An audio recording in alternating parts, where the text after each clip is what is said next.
Social media ہمارے دماغ اور نفسیات کو کیسے کنٹرول کرتا ہے؟ پہلے تو بہت شکریہ، آپ نے ایک پروگرام جو ہے منعقد کیا اور اس پہ مجھے مدعو کیا گفتگو کرنے کے لیے، اور جو آپ نے ٹاپک رکھا یہ بڑا اچھا ایک ٹاپک ہے، ایک بڑا بہترین ٹاپک ہے کہ اس پہ ہمیں دیکھنا چاہیے کہ سوشل میڈیا ہمارے دماغ کو کیسے کنٹرول کرتا ہے۔ سوشل میڈیا میں کچھ چیزیں ایسی ہیں جو چیزیں ہمیں ظاہری خوشی دیتی ہیں، جب ہمیں ظاہری خوشی دیتی ہیں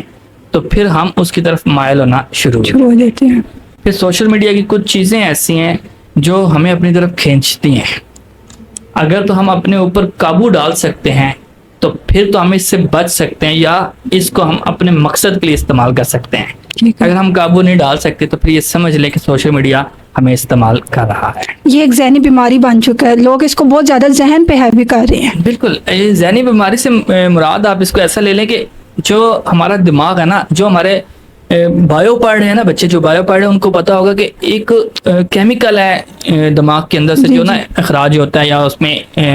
چل رہا ہوتا ہے، اس کا نام میرے ذہن میں نہیں آ رہا کہ لیکن اس کو ہم خوشی کا کیمیکل کہہ سکتے ہیں یا اداسی کا کیمیکل کہہ سکتے ہیں، موڈ سوئنگ چینج کرتا رہتا ہے۔ ہاں جی بالکل۔ تو اس میں کیا ہوتا ہے کہ جب ہم کوئی چیز دیکھتے ہیں تو ہمیں خوشی ہوتی ہے نا، تو ہمارا پھر وہ دماغ اس طرف مائل ہونا شروع ہو جاتا ہے، تو پھر ہم اس کو دیکھنے کی کوشش کرتے ہیں۔ تو اس لیے یہ ایک قسم کی بیماری ہو گئی ہے کہ ہم نے سب سے پہلے صبح اٹھنا ہے،